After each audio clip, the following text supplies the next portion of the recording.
Welcome to Youth Corner. I'm Ibrahim Rahman. This is a brand new friendly chat show for the youth, a place to talk about what you do and recognise your achievements, a place for you to share your experiences and inspiring stories, a place to also discuss topics that are important to you. Now let's get started. It's time to introduce our first guest of the series. This person is based in London and works in the field of biotechnology. He studied molecular biology at Queen Mary University and neuroscience at University College London. He is currently working as a medical laboratory technician. He has experience working for one of the world's largest clinical research organisations, working with global pharmaceutical companies such as GlaxoSmithKline, Novartis and Pfizer. He's also a sports fan and he's raised thousands of pounds through taking part in several charity runs. Let's give a warm welcome to Mr. Abu Ali. Thank you for joining us, Abu. Oh, thank you, man. On the first show, I feel very privileged, and you made me sound really good in that intro, so thanks for all that. No, thank you very much. It's a pleasure to have you here today. Oh, glad to help. Let's talk about your education. I think that's a great starting point here. Yeah. So, let's talk education. That seems to be the main theme for you here, biology. So, when did your interest in this field start to develop? Was it during your GCSEs, your A-levels? Was it something cool you watched on TV? Walk us through it. Well, I suppose it goes probably, if I can remember as far back, probably GCSE. I took up double science then, so I kind of went 2 times as hard as others in the field of science. And from there on, I've always had an interest in this field, and I've progressed on, and it's something I decided to chase. I enjoyed doing it, and I thought this would be a nice career to move into. It's rewarding, and it's kind of, you get a lot of knowledge from it as well, I suppose. So, yeah, if I could say that. Fantastic. And then obviously you went on to university, you chose to study molecular biology. So tell our viewers, especially our younger viewers, what this is about and why you particularly chose that subject. Okay, well, basically molecular biology, if I could sum it up, it's in the name, it's molecular biology. So what we do, we're looking at the very small things in your cells. So it's to do with how cells work, your genetics, a lot of gene action, a lot of biochemistry as well. So you find out how cells work and how the body works in general. So, there's a lot of subjects you can do in biology, but I've chosen molecular biology. It's just one of the ones that was open at the time, and I thought, let me go for it. Queen Mary is a very respectable university, close by, nice little Bengali community as well. So I went in there and I enjoyed it. I learned a lot in the 3 years, and I did a nice research project to end it all. That's fantastic. And then after you graduated, you went on to do a master's in neuroscience. You did that at UCL, and it seems like you moved away from molecular biology there. So what was the reason for that? And also tell our viewers as well, what is neuroscience all about? Neuroscience is essentially molecular biology in the brain. So I think if I could sum it up easily. So it's a bit more specialised then? Yeah, it's a bit more specialised. So during my molecular biology course, I did some courses in neuroscience, and I thought this is an area that I enjoy, and this is an area I could possibly go into and specialise in. So at the end of the 3 years, and there comes a point, I think, to make it clear that you should start looking at your careers choices quite early. So it's something I've learned from my experience. And UCL popped up. It's a great university, and I thought this would be a nice challenge for me to complete. So I went on to that, and it was a very intense year. But I think I learned a lot, worked with some world-class research units, and grabbed a really nice degree at the end of it as well. So fantastic, a wonderful achievement indeed. Yeah. But obviously moving from Queen Mary to UCL, now UCL, one of the best universities in London, one of the best in the country perhaps, tell our viewers about how did you manage to get into that? What was the process like in terms of applying for that, especially for this course? Okay, first, it's probably one of the best in the world to make it. Apologies there. Yeah, no, it certainly is. Well, I'd say one of the best in the country. So. Of course, yeah. Well, the application process isn't that bad. I think what you need to get is probably 2-1, which is what I got in my undergrad. Brilliant. And UCL, they usually look for 2-1 at the minimum. So I went in there, and they do a quick interview for you, similar to this, ask you some questions. And afterwards, if they can see your grades are coming well and you're got experience and you've got some knowledge of neuroscience, they happily made me the offer on the day. So I went in there, came out with an offer, and that was the next stage of my career.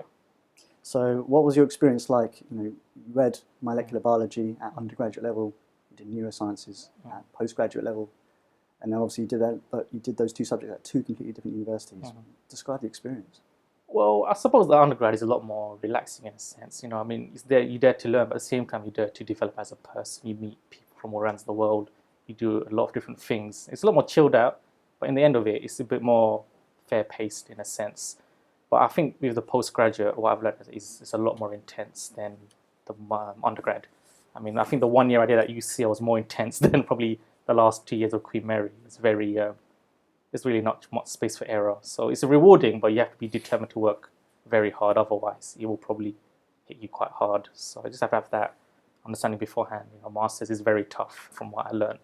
And even if you're smart enough for it and you got the willpower, go for it. It's brilliant. Yeah, definitely. I mean, I think one challenge we've seen, maybe, do you think a lot more people, perhaps once they've finished their undergraduate studies, now maybe studying a master's might be considered still very attractive. It helps with career development and obviously looks great on the CV. But do you think is that something that you would recommend everyone should do, particularly in your field as well? Yeah, I suppose. I mean, if I speak honestly from my experience, science is quite a difficult field to get into. I mean, once you're in there, it's not as broad as probably something in finance or insurance, where there's jobs everywhere in London. I think with science, it's a lot more niche. So you have to be, bit more. You have to be a bit aware that the job prospects aren't as numerous as it could be. Say if you did a degree in economics. So that's what I learned. I think it is a lot more niche, a lot more smaller, but the jobs are still there. So I think the masters helps in that sense. It gives you that aura in a sense. So on your CV looks great. They can people can tell from a master's that this guy knows what he's doing.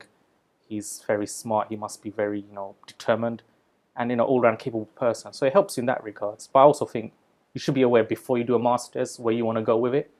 So you have to kind of do a bit of foresight to this and not just say I'm going to do this for the sake of it. You want to say I'm doing this to end up somewhere else. So I suppose just before you do it, just maybe have a look and see what I'm going to plan to do after this as well. So you can save yourself some time afterwards, which is probably the hardest stage of life, I suppose, after you graduate. So absolutely. So eventually you completed your master's, you left the world of academia. You must have been quite relieved to finish your studies in the end. So less when studying never finishes. There was exams everywhere. But well, yeah. You know what they say, when you leave academia, learning starts now, doesn't it? Of course, yeah. How much do you really agree with that statement? Academia, as much as it doesn't prepare you for life, to be honest. Life is a different ball game. But I mean, I think, I had an idea in mind, but life doesn't always plan out in the way you want it to. So, but I think what my career is at the moment is something I got into because of a friend, I'll be honest. So, I kept in contact with my friends. Had a mate who worked in pharma, and she said, you got the experience, I know you get in. And I think that's how I kind of moved from neuroscience into the pharma field. And I've been in there ever since. And it's something that I've enjoyed. That's really interesting. I mean, that's the next stage I'd like to go into, talking about your career. So you've worked with some very highly reputable companies, GlaxoSmithKline and Pfizer. It wasn't too long ago when Pfizer were in the news. There was talks about the takeover of AstraZeneca as well. So, that's quite interesting. But more recently, you've been working as a medical laboratory technician. So tell our viewers, what does that job entail? Okay, I'll break it down in simple form. So what we do in general is, say you are a drugs company, let's just say GSK, right? And you've created a compound, you've created a drug. Now you want to know if this drug works or not. So you will come to us and say, we've got this drug. We want you to test it on these people and see what the results are. So we're the middleman in that sense. We do all the groundwork. So basically, we have various clients, as I said, which you've described earlier. They come to us and we take on various clients to test their drugs at the same time. So my specific role in that is I work in the labs. So, patients come in, they get tested. The samples is what I'm responsible for. So I take these samples, I will process them, and I'll send them to the clients. So I'm that bit in the middle, from getting the bloods from the patient to the clients at the other end. And also I coordinate studies as well. So I run them myself. I attend meetings. I make sure we got equipment, we got our timelines are being met, all the documentation is in place. So I coordinate as well. So I coordinate these trials myself, and I also work in the lab doing the nitty-gritty work as well. So a lot of technical skills being applied here, and also a lot of administrative skills as well. Yeah, I mean, that's what makes it great. I'm not just purely stuck in the lab 24/7. I do, have this interaction with clients, which is very important. When you're liaising, stuff like, that administration work. It's a bit boring, but it's great work experience, So I get the best of both. I got the lab experience and I got the client side as well. And the job meshes them both together. That's fantastic. So it's fair to say it's been quite an eventful career so far. Oh yeah, and hopefully things get even better. Now, excuse the job interview question here, but I have to ask this. Where do you see yourself in 5 years' time? What do you see lying in the future for you? I've answered that enough times. Well, what are your plans? What are my plans? Well, hopefully to play for Arsenal, but I don't think that would happen anytime soon. But a more realistic goal, I would say, is I just want to be somewhere. I actually had a job interview recently, answered the exact same question. So I think I just want to be somewhere where I know I've achieved what I've wanted to do. So all these years of studying, all this work experience has put me in a place where I can turn back and say, yep, I deserve this and I'm enjoying what I'm doing. It's tough to say what you're going to do in 5 years. Life doesn't work out like that. And you can say, I want to be here in 5 years' time. It doesn't necessarily go like that. So it's going to be some of it. You know what? I've reached where I want to be. I'll be in my 30s in 5 years' time. And hopefully Looking good, actually, for 30. Thank you. It's the makeup. So hopefully, when I am in that time, I've reached somewhere where I'm satisfied with what I've done. And I feel fully rewarded for the hard work I've put in. Yeah, no, you certainly, from what you've already told me and our viewers as well, clearly done some fantastic work and pulled off some brilliant achievements already. And so I think the next stage of this show, let's talk about advice that you would give to the youth as well. So particularly those interested in a career in the sciences, and more specifically what you're doing, what would you advise, let's say our younger graduates, and if there's something that perhaps maybe you did back then and what they could be doing now, what would you suggest? Well, I'll say science is a very rewarding field. It's not the most financially generous career. You're not going to get the salaries that you expect in the city. But I think what you get self-fulfillment. I mean, for my master's, I got a research paper published in a global neuroscience journal. So my name is now in there. I got a research paper under my name. So you can't really take that away. That's a good feeling to see your name published in a research paper, and you can say, that's me. I'm there. Annals in history, in a sense. So I mean, it's a tough career to kind of move around in, but once you're in there, it's very nice. You get to work in pharmaceuticals. You meet all these big clients. You're in in this really big glamorous world. And I think if you're gonna get into it, just be prepared to put in the hard work, and also I think it'll be good to put some foresight in your career. Try and see where I want to go with this degree. Yeah, definitely have a sense of direction. Of course. And have a plan. I mean, don't do it blindly. Say I want to do this degree and hopefully I'll do it. Have a aim. I'll get this degree and I want to go into. You can go into academia. You can go into labs. You can go into running studies and stuff. So there's various options. But I think it's good for people, or young kids, to have a career trajectory in a sense. But also to have a backup plan as well. At least okay, if you don't think you're going to get into this field, at least there's lots of different avenues you can still go into. Of course. I mean, like I said, I was in academia for a while, and my plan was to hopefully get into a full-time PhD or in that route, and it didn't work out. And I've ended up somewhere else, but I enjoy where I am now, and I've kind of got a new opportunity soon, hopefully, if everything goes well, to progress my career.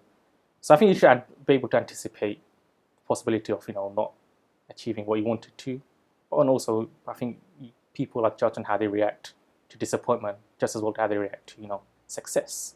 Definitely. I think that helps you build as a person. Absolutely. To take the hits. Now we are coming towards the end of the show, but just before we do that, let's move work to one side, okay? Let's put that. You can chill out. It's Friday night. Yeah, exactly. So you're a big sports fan. I see you particularly enjoy writing about football, and also you've done a lot of charity running as well. You raise thousands of pounds as well. Clearly a very active individual you are. Yeah, I'm not just a pretty face.